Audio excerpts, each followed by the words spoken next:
Yes guys, welcome to my YouTube channel. If you are new, consider subscribing so that we can be learning through these videos. Kindly subscribe, like my video.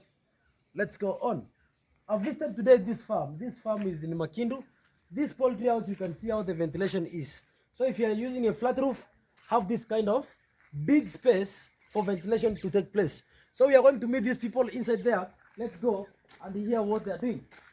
So now guys, you can see here from the outside view. From the outside view of this house, hapa wameweka flappers. Hizo flappers kazi yao wanatuambia ni kazi gani. So hapa hivi wanaosha drinkers. Let's see how they are doing. So in the entrance of their house, because I've not gone to any farm, in the entrance of their house you have a footbath. So this footbath unakanyaga ndani. So some people will ask me the kind of drugs we use in footbath. In footbath you can use Cooperside, Norclens or Biosafe. But to me, as per now, I'm emphasizing on TH4 because TH4 is a bit stronger. It kills germs, both the gram negative and the gram positive bacterial, which happens here now. It kills. So let's go inside and meet this team. Welcome. Habari zenu? Sunrise wacha dawa yumo. Mko wazima? Wazima kabisa. Ya leo tumewatembelea. Karibuni sana. So tunataka tu share experience ya wakulima. Waweze kujua, you know 1,000 it's a bigger number. You know 1,000 it's a bigger number. Daktari leo tupatie experience yake. Yeye alisema kuwa usiku ulikuwa unalala ama ulikuwa ulale wapi? Hakuna kulala. Sasa hivi umejua mambo na brooding. Macho nimeona macho imeanza kuchange. Lakini ukizoea utakuwa unalala, sawa? So leo tunataka tu share experience so we can introduce ourselves, yeah? Welcome director. Thank you so much. We're so humble to have Eugene Poultry Farm and team at Sunrise Orchards. You're most welcome. We started our brooding right from last week. We are now 1 week old. We started with 1,000 parts. You can say the experience is very good right now, up to now.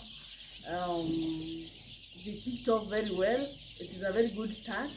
We are now feeling like now we are ready to move on with the poultry farming, with brooding, with whatever stage we are going to be given to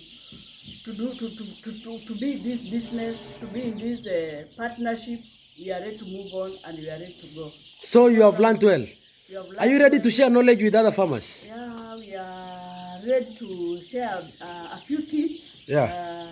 One of the most important points I've learned about brooding, especially the early days, the very first days, is about keeping the house warm, having a spacious house, maintaining cleanliness, washing the equipment, the drinkers every day. You wash, you put in the sunlight for like 1 hour before you start using them. Although we have 2 sets, like now we are using the set for yesterday that we had cleaned yesterday and put in the sunlight, because sunlight itself is a natural sterilizer for the equipment, for the feeders. Yeah. So we are using the set for yesterday. Today, the one that we had used, now it is outside and now it is ready for cleaning to be used tomorrow for the next day when it is sterilized by the sun. Sunlight here is a very important factor for the sterilization of the feed of the drinkers. Yeah. It also helps to kill the germs. Apart from just the ordinary cleaning, the sunlight also helps to kill some germs. So the feeders you use the following day, you have cleared them the other day. We have cleaned the drinkers. So the drinkers are very clean? The drinkers are very clean and like we can say sterilized because they have been in the sunlight for the longest time. Zimekauka vizuri. Sometimes even half of the day they are in the sunlight. We have put a side table there for the drinkers to... Imagine if you have spitted a lot of facts, whereby you know people think that brooding is a very tough job. You have said that amesema usafi. Nataka tuende step by step. Step by step. Amesema usafi. Hiyo ni kitu ya kwanza yenye amesema. Ya kwanza akasema warmth of the house. Warmth of the house. I want you to get these steps. And when you are walking in your brooders, unavuta miguu here. This way. Ukifanya hivi utakanyaga. So now amesema usafi, joto. Kitu kingine? Akasema nini kingine? Akasema also space for very spacious place. free circulation But of the air. can you show them? Can you show them the spacious how the chicks are arranged in our brooder? Just go down, show them well. Those ones now they are our chicks. Those ones are our chicks. How old are they? 1 week old. They are now 1 week old, isn't it? 1 week old. And you can see, very active, and you can see the birds are very, very big and very active. Birds, very, very energetic. Ready now to be mature birds. So you see the kind of work they've done here. Very big one. Very good work. Very good work. Very happy and don't know, even you don't even have the right words for the people to come and team and the support and the entire team. And those who made it happen at the ground, like Akina Patrick Lunda, we are so happy. For the Vijanas on the ground, extension services, perfect, very good. Extension services very perfect, eh? Very committed youth around here. Very committed workers from within Poultry Farm. We are very, very happy and very grateful for them for making it happen on the ground. It is not easy, but it is not hard also. You have made it through the extension services. Sure. Unajua mimi nimeshangaa kitu moja ya kuwa saa hii una train what about brooding. Yeah. Na wakati by the end of the day this person poultry farming it was a venture yenye alikuwa anaingia. And she could not train someone. I did not My mentorship from YouTube, has it helped you? It has really helped us. Tell farmers to subscribe in We YouTube. did it even up to 1 a.m. Tell farmers to subscribe to YouTube channel. Sure, YouTube is has almost all the documents and all the documentaries for poultry. We read it almost, even sometimes at 1 a.m. I'm still seated at. You're watching my I'm my still videos. watching. I'm still looking at the brooder. What to do? Is there anything that we can improve? What? It has a lot of documentaries that are helpful to all the farmers who are doing brooding and who are also doing poultry farming at large. Wow. So now the YouTube has helped us so much. Sure. So now this experience, I want to give these farmers today, and I want to add them also knowledge about brooding. Yule mwanaume boss, when ulipata kuku, you're the first 3 days. Experience regard ulikuwa unalala kweli? Hebu tuambie how are you? Ulikuwa mnafanya aje yani? For the first day ile kuku zimekuja, no the second day mlikuwa na majiko na kila kitu. Mlifanya aje yani? Hebu tuambie. So from the second day tulikuwa tunakesha hapa. Mlikuwa mnakesha? Hakuna kulala? Hakuna kulala. Usiku mzima? So you translate day yani usiku mzima? And I used to come and see if you are sleeping. So I come and okay, one is apepeta jiko. The other one is unakunyisha kuku vifaranga maji because they are still weak. They are still not very stable, like 20%. They are still weak. So that is how now the birds came up and jumping. And the birds are very big as per now. So now aje nikupatie techniques of brooding. Hii mambo na kutolala usiku watu wanalala. Ukiwa hata kama uko na kifaranga bado unalala. Lakini for the first 3 days inakuwa stress. For the first 3 days. Kwa maana inafaa hivi hii brooder inafaa kuwa round. Then iko round hivi. Kwa maana hizi vifaranga zikisikia kelele zinakimbia kwa kona. Birds react on anything on air. Anything on? Yeah. Anything on air. Anything on? Yeah. Anything on air, unaona? Anything on? Anything on air. Kisikia hiyo hewa. Anything on air, unaona hiyo? Anything on air? Ziko sensitive. Sasa inamaanisha kuku zikisikia anything on air, hata kama kitu inapita juu, zinatoka kwenda kwa corners. Lakini brooder ikiwa round, ikienda hapa, unakuja kuna mahali ya kutorokea. It's round. Ikienda hapa, it's round. Ikienda hapa, it's round. So now baba, sikia. Hizi majiko unafaa una study jiko yako. Ukiletea jiko yako ya kuku for the first 3 days. Soma kuku yako uijue venye iko. Na mbona hii kifaranga mjipeleka ICU hii kifaranga moja hii. Mbona ijaenda ICU? Unafaa unatembea around unafanya hivi. Anything on unaziangalia. Peleka ICU huko, onda huko mbele. Na uniambia ni kuku ngapi ziko ICU. Show them there Basil. Hapo unaona hiyo ni isolation brooder. Weka hapo ndani. Kuna zingine ndani? Ni moja tu wako nayo. Very good. So 1 week out of this batch. So now by the end of the day now, in your brooders you should have that small brooder which is helping you in getting the weak birds there. Weak birds unazipatia special care. Hizi venye zimeanza kuwa kubwa hivi tena. Hizi sasa zimeanza kuwa kubwa hivi tena sasa ni challenge because ukipata moja kwa week zinaikanyaga. Zikikanyaga ni challenge. Inaendelea kuwa weak. So now tips about brooding, unahakisha the brooder is round. That's number 1 donor. Number 2, spacious of the room. Spacious of the room. Is this room not spacious? Very special. Hebu angalia ventilation. Very ventilated. Daktari enda upandisha hizo flappers juu. Sawa. It's well ventilated. Alafu unaangalia joto ndani ya nyumba ya kuku. Kama sasa kuna joto, au sikii joto? Joto iko ndani. Kuna warmth. So that is to mean kwa brooder yako ni bora joto kuliko baridi. Kuwa na joto kuliko nini? Baridi. So mara kwa mara sana unahakisha ya kuwa joto iko juu sana kwa sababu chicks ndogo hazina manyoya ya kuchukua ile joto. And the proper ventilation also, ukiangalia kama hapo hivi kwa proper ventilation unapata sasa hewa inaanza kuja ndani.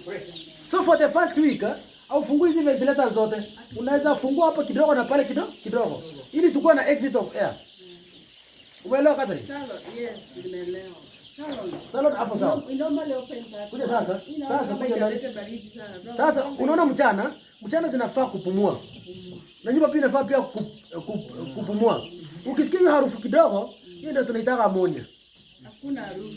Kuku ziko na joto. Kuku ziko na joto. Haka harufu tu unasikia kwa umbali hapo. Hapo ndio ammonia. Kuku inazidi kuvuta hiyo, inavuta hiyo ina accumulate ammonia kwa mwili yake, alafu unapata baadaye unashangaa kuku zako ziko na coryza. Whereby so ventilation ukifungua hapa kidogo na hapo nyuma pia unafungua. Tunakuwa tuko na exit of air. Hii inaingiza hot air, inatoa the cold air. Melo. Yaani inaingiza the cold air, inatoa the hot air. Inaenda. Melo daktari. Yeah, so you open it. Venye zinazidi kusonga, ndio sasa mtafungua za fully sasa yote. Ikuwe na mchana tunafungua. Mnafungua tu yote. Because una observe kuku zako unaziangalia. Kama sasa ni mchana. Kwani kuku zetu za pale nyumbani zikitoa vifaranga, mchana si zinaenda kutembea? Kutembea na zinalalia. Hapa zaidi kutembea. Zikisikia baridi ndio zinalalia. Hapa hata hapo kwako pia sasa unafungua ventilations. Alafu usiku hizi majiko zako na kufundisha unafaa kuwa unalala. For the first day ile ndio tunasema unaweza kosa kulala kwa sababu una train kuku kunywa maji na kula chakula. Chakula tunaweka kwa magazeti kwa sababu for easy distribution of feeds in the magazines. Umeelewa? So from there sasa maji sasa ndio sasa stress. Kuku inapenda kala tatu, kala white, kala red na kala yellow. So ikiona red itaenda pale kwa maji kunywa maji. Ndio tuko na swali. Kuna kuanga na trays za zile za Dion. Yeah, zile ni kama tray ya kawaida. Nazijua ni za Dion. Badala kuweka kwa magazeti. Yeah. That one it's a good idea, lakini the disadvantage of that, kuku zinakuni hapo ndani. Kuku zinakuni hapo ndani. Hiyo ndio the only challenge. I was using them kitambo, lakini nikazi discontinue. So at this stage ukishaziwekea hizi kuku zangu within 1 week already ni big birds. So unaona zinafikia? Zinafikia, show them. Zinafikia. Unaona hizi? Unaona hizi? Zinafikia. Unaona hizi? Zinafikia. Unaona? Zinafikia. Unaona hizi? Zinafikia. Sasa hawa watu wenye sasa mnachunga hapa kuku sasa, tafadhali sana hakikisha hivi unaona hii kitu, hii chakula ni mingi ndani. Tunaweza pata feed yenye haina chakula moja, ni waonyeshe kitu. Ama so now madam, kuna training nataka nipatie wakulima, ndio tumemisa hapo kidogo. This training is very very essential. Now since you have done a good job, Lunda, this is kazi mzuri sana. Excellent work. Excellent work. Because you know farmers, they don't know these things. Unajua the secrets of a proper brooding. Secrets of a proper brooding. It's a special house. This house is very special. Has good ventilations. The ventilations are very perfect. You can show them there, daktari. The ventilation there are very perfect. Kuna ventilation hapo na kuna ventilation. Mbona tumeweka flappers? Acha kuuliza maswali. Bado tunaweka flappers. Upepo isiingie usiku. Upepo isiingie usiku na baridi isiingie usiku. So, hizi makaratasi mnazimanage aje? Hizi. Zinafunguliwa? Mchana, usiku zinashukishwa chini, si ndio? Madam, mbona tu umeweka hii juu tena mama? We realized there was coldness coming from that side. So there was a lot of cold. The house is very spacious, so half of it is empty. So if you are empty, baridi inapiga kutoka pande hiyo because majiko iko pande hiyo. We are using one side. So tukarealize hiyo pande hiyo yote hiyo iko empty na kuna baridi nyingi, majiko iko so mkaongezea hii. Nikaongezea hiyo karatasi so after umeongeza for drawing it at night, and I tell you the whole house now became very warm. And the whole house became very warm now and very Do you know why we use the black polythene badala ya white? Black ni kwa nini tunatumia black polythene kwa flappers? Because hakuna baridi itaingia ndani. Na tu black absorbs heat. It absorbs heat. That is the word I was using. Hii kitu ina absorb heat. Hii ya white ina repel heat. So black ndio inafaa kwa flappers. So flappers mnapiga black. Mchana mnapandisha juu. Usiku mnafanya? Inashuka chini. Mnapeleka chini. So reason being, it's to maintain the temperature of the house. Menela. So that is to mean this way now the flappers are there to manage to regulate the heat. Despite us having the round brooder, already I've told you the round brooder thing. It helps to confine chicks in one place. It helps kwa distribution of heat. Na pia inasaidia pia kwa round brooder, inasaidia kwa confinement of chicks in one place. Easy distribution of heat. Umeona venye heat inakuwa distributed? Tulisema aje? Hebu tuambie kama umesoma. Tuambie inakuwa distributed aje? The heat is distributed evenly around the chicks by use of this hoover. Yeah, hoover. This is a hoover. This is a normal jiko tunaweza toa hii, tunaweza tolea ni moto ama? Yeah. Ni moto si ndio? Moto.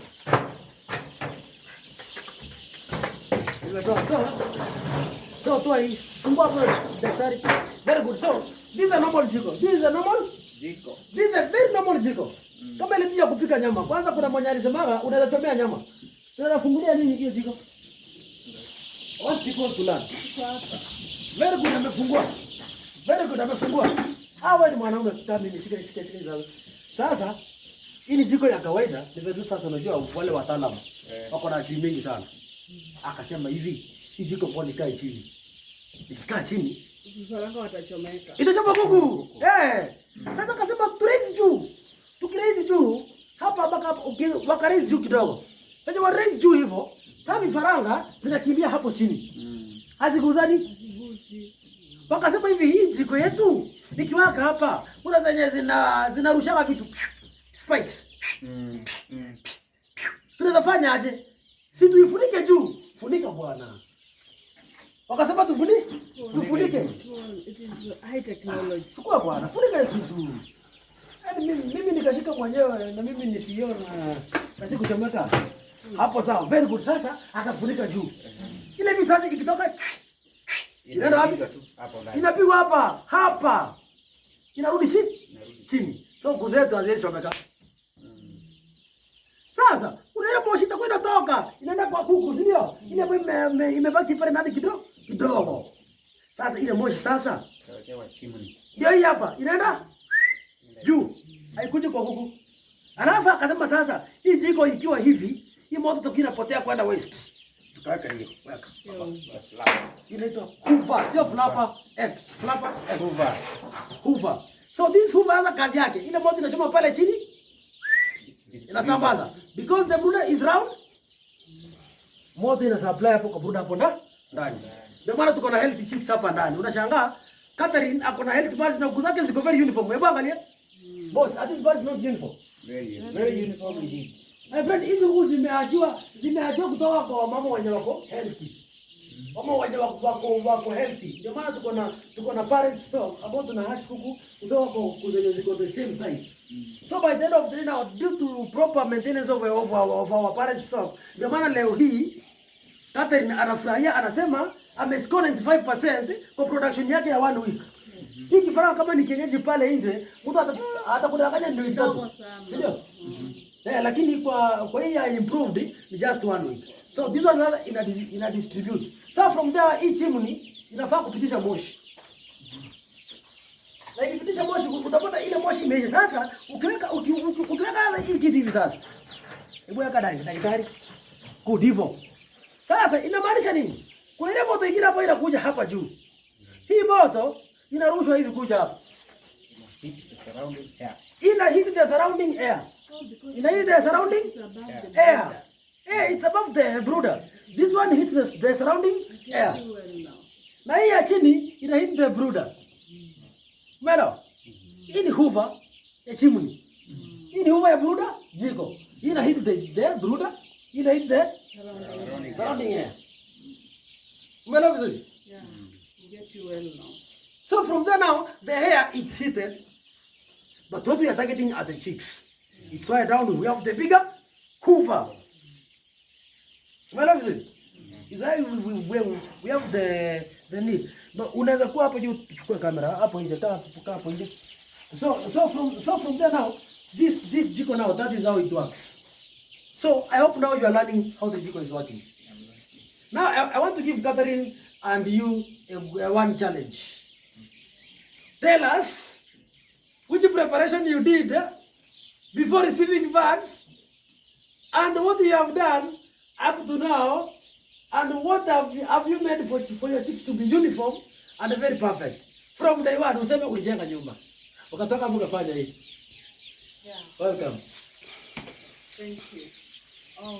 Dear farmers, this journey starts with preparing a standard poultry house. You prepared a poultry house. A poultry house. Yeah.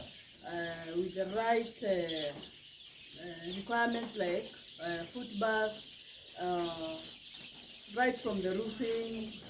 You make it even pest whatever. You make it Rodent free. Rodent free. Yeah. You put chicken wire all the way up to the roof level so that to prevent rats and even cats and anything moving around in the compound and even dogs from entering the poultry house. So now from the preparation of the house, ulifanya nini ndio ukareceive kuku? Which preparation did you do?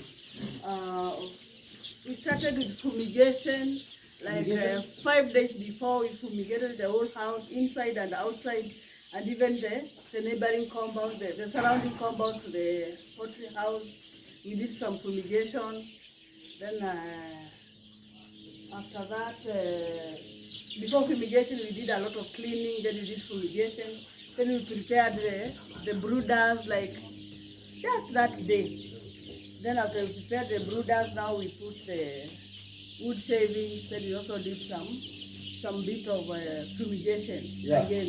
Yeah. Then after fumigation, now we are ready now to receive the chicks on the same day the chicks came now. Yeah. So now kitu ya maana hapa nataka muelewe, wewe jamaa wa Sultan, nataka uelewe kitu moja. Fumigation should be done before arrival of birds. At least 5 days before. 5 days before. Yeah, for the normal farmers, they can use even TH4 for fumigation. And if the house had birds, do a strong fumigation. Yeah. Because by the end of the day, kuku zitaingia hapo ndani, zitadapti na hiyo ugonjwa ilikuwa hapo ndani. Menero, do a strong fumigation. TH4 is very well. What do you mean by a strong fumigation? By using long-acting fumigants. Like TH4, like combat. Carol ni ya choo. Although watu wanatumia bado kwa nyumba zao za kuku. Iko na harufu mbaya sana. So mimi sipendi kwa nyumba zangu za kuku. So after now the fumigation part, umesikia amesema walitengeneza brooder, alafu wood shavings, alafu gazeti for how many days? About 3 days. About 3 days. How are you managing the magazines? So removing them every day in the morning. Yeah. You replace with the new ones. You immediately replace, then you now start putting the feeds on the new ones. You are removing them, you are returning. You are removing them and putting a new batch of gazettes, then giving the feeds now to the chicks. Yeah. And they picked very well, they were very active, they were feeding. From there now we introduced them to the feeder, the open feeder without the cover. Yeah. Then for like a day. Then from there now, from the 4th day, the 4th day, the 5th day. The 5th day, we started doing some covering of the feeder. They were getting used. Then. So they are. So what is this? Oh, this one now is overheating. Yes, I've told you the reason might be overheating. Also indigestion. Also indigestion. Indigestion. So how is it called? I've told you just now. Inaitwaje? Constipation. Inaitwaje? It's a blocked vent. Blocked vent. Ni mabi imekwama hapa nyuma. So inamaanisha hii kifaranga iko na shida na kupupua hapa nyuma. So what you do, you take lukewarm water. Lukewarm water. Unachukua nguo soft, una dip ile maji kwa lukewarm water, unapanguza pole pole. Rub gently. So gently inatoka. Ikitoka pia vifaranga zako zipatie hata liquid paraffin. They are very active, unaona? Kinaruka tu. So usipatie liquid paraffin. At least for 5 days unapata vifaranga zimepika. So otherwise mimi I'm so grateful. If there is a lot of thanks, Catherine, you can say. I'll begin by saying we're very, very much grateful to the CEO and the entire team of Eugene Poultry Farm for this batch support, for the supplies, for making it happen on the ground, for education, poultry education, poultry management, starting from the scratch up to now. We didn't know anything. We didn't even have this house. We all started with them from the training. Then we got started in making the house. Then we were ready finally to receive the chicks. Then the support is up to date. The support from the extension services, from the workers of Eugene Poultry Farm, we're just very grateful for making it happen on the ground. Thank you so much. May God bless you. Kuko ni mali. So that person there, man, ulikuwa unauliza kitu. Uchafu ya ulisema. How do you manage? So mwani hizi vifaranga zinakuja, unaona kwa hizi vifaranga zinazidi kuwa kubwa, tutaraise maji juu kidogo. Lakini for this time, for this time, unaleta hivi. Hapa chini kuna space. Unakalisha hiyo. Ilikuwa risky. Umeelewa? Hapo unaelewa? Unaelewa. Unajua vile tumezichokoza, zimekimbia kwa bruda. Umeelewa? Zimekimbia kwa bruda, sio? So nataka so now back to you. Have you learned something today? I've learned. I'm still learning. Have you done 1,000 birds? You have been a feed miller for long? The biggest number I ever did at a go was 800. 800. So what can you tell Madam about the work she is doing here? I'm just envious about it, and I hope next time it will be my place doing double what we've done. Yeah. So are you challenged? I'm challenged. The quality of the birds? They are better than the ones I've ever done before. Yeah. At 1 week the birds are big. At this age, I mean at this size. That's exactly 1 week. Today. I thought you pick out 1 week. It's got 6 days. I still have a question. Which question? Do we have any effects when they are bothering just the capacity? Unajua kama zinashare na ng'ombe nyumba moja ndio shida. Kama zinashare kozi ng'ombe ile kupumua inapumua ndio hata ina rust mabati. Ndio maana ni nyumba zenye ng'ombe ziko mabati na rust haraka sana. Lakini haina shida. Hiyo ni dairy na hii ni poultry. Hizi ni ndege. But they can't share one house. Even my structure. Due to hygiene, they share one house. Yeah. No. So it's a good work. To me, what I can tell you guys, thank you for watching our YouTube channel. So that kindly like our videos and learn more. But Madam Catherine, good job. Kuku ni mali. I'm sure we are upscaling to another level. Upscaling. We are upscaling. Kuku ni mali. Yeah. Kuku ni mali. Asante sana.